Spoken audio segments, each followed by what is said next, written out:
So the people who were harassing and torturing the kids through the conversion therapy were actually really, in the end, gay themselves. It's just sometimes we are so programmed to internalize the shame, the embarrassment, and the hate, because nobody's encouraged to come and, you should be gay. That's a wonderful thing. We're never encouraged to be ourselves that way. We're always having to be in the closet or be shamed or be embarrassed or think we're so different that nobody will love us.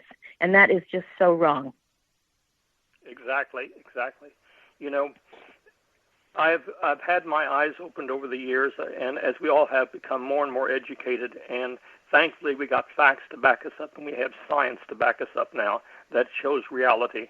And it was, we go back 30, 40, 50, 60 years back, and many of the people that were in the LGBTQ plus community then went through absolute nightmares and had to live their whole lives in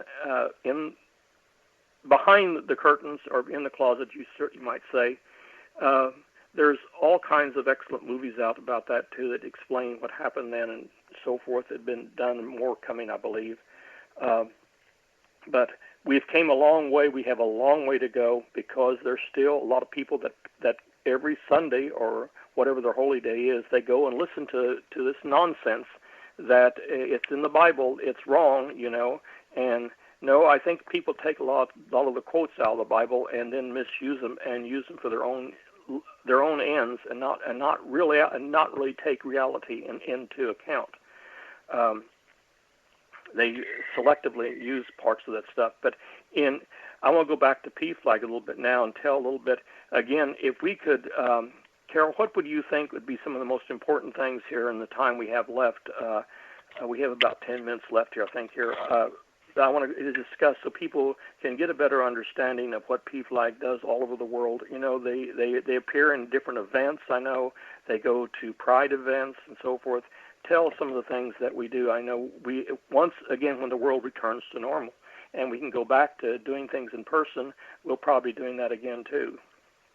Yes, definitely.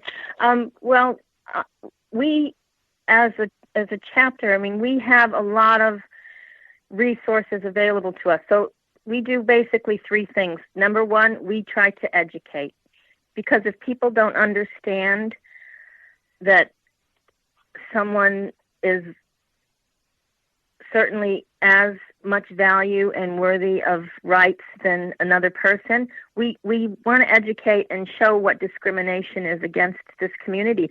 Even recently, the Title VII Supreme Court decision on employment. Up until then, even certainly here in Florida, most places you could lose your job just for being gay. And I think the term, sometimes they say, married on Sunday, fired on Monday. The Supreme Court decision recently with Amy Stevens, the transgender woman, who has passed away waiting for that decision since then, because when you lose your job, you lose your health care. Then you lose your health. Then it just spirals. So those pieces of education are extremely important for people to understand how the community is actually being treated. And as I said, when I talk to people, many of them don't understand you can lose your job for being gay. Many of them don't understand that a doctor can deny you health care just for being LGBT. And yes, that does happen in this country. Again, even the conversion therapy, people don't think that really happens. Yes, it really does. And yes, they are an oppressed community. So yes, they need us to educate and teach people that they're people. We are people. They are people. Everybody's just people. That's really how we need to treat people. The second thing we do is we advocate. We'll stand up and we'll make someone know that they're not alone, that they are important, and that we will do everything we can to, again, give them the rights that everyone else has in this country and around the world. And then there is always the support. You're never alone. PFLAG will always be here. We have websites, Twitters, Facebooks, our national body, the pflag.org, has resources, so anybody is welcome to go to that website, go and find their information about how to use the right terms or how to support transgender or gay people. There's a lot of resources out there, and if you don't know where to start, then PFLAG will make that starting point for you. And hopefully, as through those three things, the education, the advocacy, and the support, that you will come to understand that there is no need to oppress another person for being different. So we will always have those things going for us. And then, of course, we have community here. Recently, PFLAG, of course, we go to all the events, to all the prides. We have tables, and we'll be there to give information that way. But recently, we have, in Sarasota specifically, we have joined with other LGBTQ plus advocacy groups, and it is called Project Pride Sarasota, or actually it's called Project Pride SRQ, which we have been able to make a stronger stand and a louder voice for our community that way. So that's always important, to be able to, one person standing in the middle of the field screaming, then now you get 10 people and 100 people, and you're always much louder and stronger and able to stand up for yourself that way. So that's always important for PFLAG. Now, we basically run off of a membership. It's only $30 a year to have all of that support and information, but you don't even have to be a member. You can, as I said, go to PFLAG and take advantage of the resources, and you always call us up, and we will always be able to point you in the right direction or help you out. So that's the importance of PFLAG, knowing that you're not alone, and that we necessarily aren't LGBTQ persons ourselves. We are people who care about that community. We are family members. We are allies. We are friends. We are supporters. And we will care about people when their own families will turn them away. And that's one of the saddest thing that I get, is when people are turned away by their own families who can't support them. If I go back to some of the statistics from that Trevor Project, National Survey on LGBTQ Youth Mental Health, 29% are homeless. They've either been kicked out of their homes by their own families, or they've had to run away because they're being misunderstood and abused, perhaps. 1 in 3 are physically threatened or harmed because of their identity. 61% have issues with the bathroom, where people bother them saying, "Why are you in here using the bathroom?"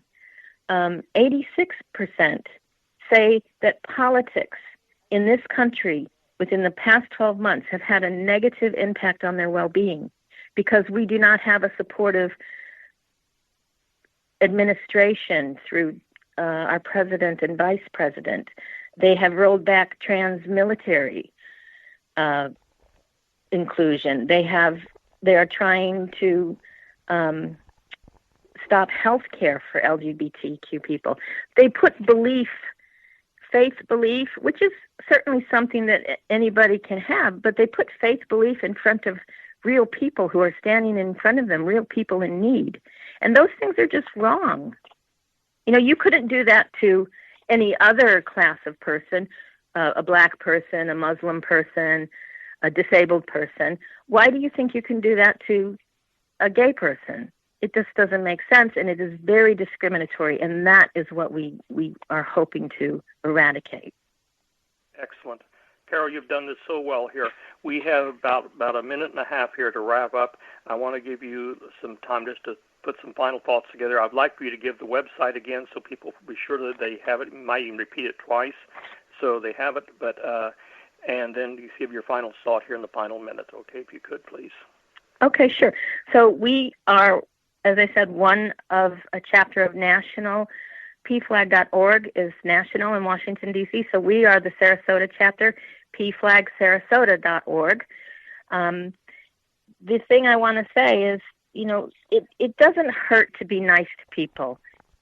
You don't have to agree with everything someone else does, but you do have to accept that other people are allowed to have their opinion as well. So acceptance and inclusion is just so important. And for family, it doesn't hurt to try and be nice. You don't have to barge over somebody with your opinion thinking it's more important than theirs. If we all try and come from a point of care and understanding, then that will just be better for everybody, no matter who they are. Okay? Excellent. Thank you so much, Carol. Okay, and thank you for listening, and we hope you have enjoyed today's discussion. This has been CPRF, Coastal Progressive and Rainbow Forum, on Society Bites Radio. And I have been your host, Steve Ryan, and thank you again. Thank you, Carol.